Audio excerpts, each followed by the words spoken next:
चल हो जा शुरू।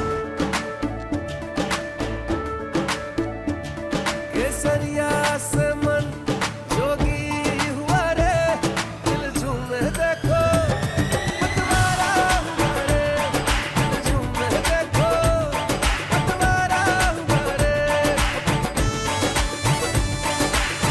हर पल मनाओ केसरी त्योहार।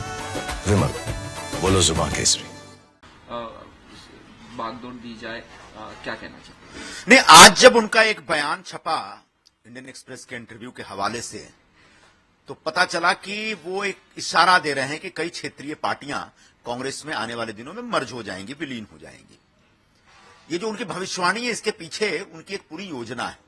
मैं इस बात का थोड़ा सा गवाह हूं।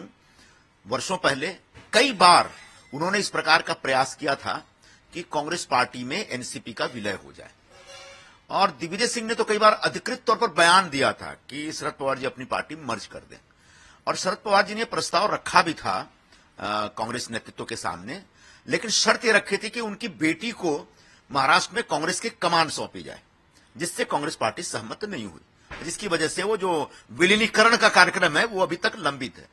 लेकिन आज जो बदला हुआ माहौल है, जिसमें उनकी पार्टी पूरी तरह से बिखर गई है, और ऐसा लगता है कि बारामती उनके हाथ से फिसल रही है, तब वो अपनी बेटी को पुनर्स्थापित करने के लिए शायद इस प्रकार का प्रोग्राम बना रहे हैं। लेकिन मुझे ऐसा लगता है कि इस विलीनीकरण से न तो शरद पवार जी को कुछ फायदा होगा, न कांग्रेस पार्टी को, क्योंकि दोनों पार्टियां घाटे के सौदे में चलने वाली कंपनियां हैं, और दो शून्य मिलते हैं तो एक बड़ा शून्य तैयार होता है।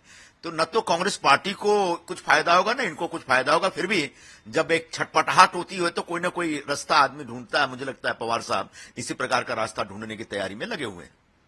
ये सैम पित्रोदा हैं, उनका बयान आया कि जो ईस्ट इंडिया वाले हैं वो चाइनीज की तरह लगते हैं, साउथ वाले जो हैं वो अफ्रीकन की तरह लगते हैं, इस तरह का बयान दिया। क्या ये बहुत ही शर्मनाक बयान है, भारत को खंड खंड में बांटने वाला बयान है, और भारत के नागरिकों का अपमान करने वाला बयान है। सैम पित्रोदा जी वही हैं जिनकी बातें सुन सुनकर आदरणीय राहुल गांधी जी भी बहकी बहकी बातें करते हैं। ये उनके बौद्धिक गुरु हैं, और उनके बौद्धिक गुरु अगर इतने बुद्धिहीन हैं तो समझ सकते हो कि उनके शिष्यों की हालत क्या हो सकती है। बीच में जयराम रमेश जी ने बोला कि हम सब को वो मेंटोर रहे हैं, तो उनके मेंटोर अगर हिंदुस्तान को तोड़ने निकले हैं तो क्या कांग्रेस पार्टी उनसे पीछा छुड़ाएगी, या कांग्रेस पार्टी इस पूरे विषय को अप्रूव कर रही है, इंडोर्स कर रही है? हमारा सवाल ये है। प्रधानमंत्री ने कहा कि कांग्रेस जो है अगर आती है सत्ता में तो वो बाबरी का ताला राम मंदिर पे लगा देंगे। कैसे? ये पूरा विवाद शुरू हुआ है आचार्य प्रमोद कृष्णन जी के बयान से। उन्होंने कहा कि उनके पास इस प्रकार की जानकारी है कि कांग्रेस पार्टी इस प्रकार की तैयारी कर रही है कि अगर वो सत्ता में आ जाएगी तो राम मंदिर का जो फैसला है उसको पलट देगी। मतलब अयोध्या में जो रामलला विराजमान हुए हैं और उनके प्राण प्रतिष्ठा का इतना भव्य कार्यक्रम हुआ जिसमें पूरी दुनिया के लोग आए, और हिंदू ही नहीं बल्कि मुस्लिम लोगों ने भी अपनी खुशी जाहिर की, उस पूरे राम मंदिर के स्थापना के खिलाफ कांग्रेस कुछ करने जा रही है, करने की सोच रही है। निश्चित तौर पर बहुत शर्मनाक किस्म का अप्रोच होगा कांग्रेस की तरफ से। अगर कांग्रेस पार्टी ऐसा कुछ सोच रही है तो बहुत ही घटिया सोच है ये, इसलिए भी क्योंकि राम इस देश के प्राण हैं, इस देश के तमाम लोगों की आस्था के केंद्र हैं, और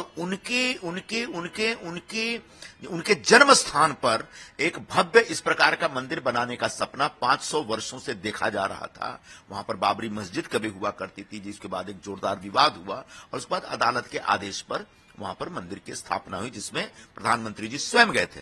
और जब मंदिर की स्थापना हो रही थी, रामलला विराजमान हो रहे थे, प्राण प्रतिष्ठा का कार्यक्रम हो रहा था, तब हिंदुस्तान के सभी वर्गों को बुलाया गया था, और बहुत सारे लोग गए, पूरी दुनिया के लोग आए।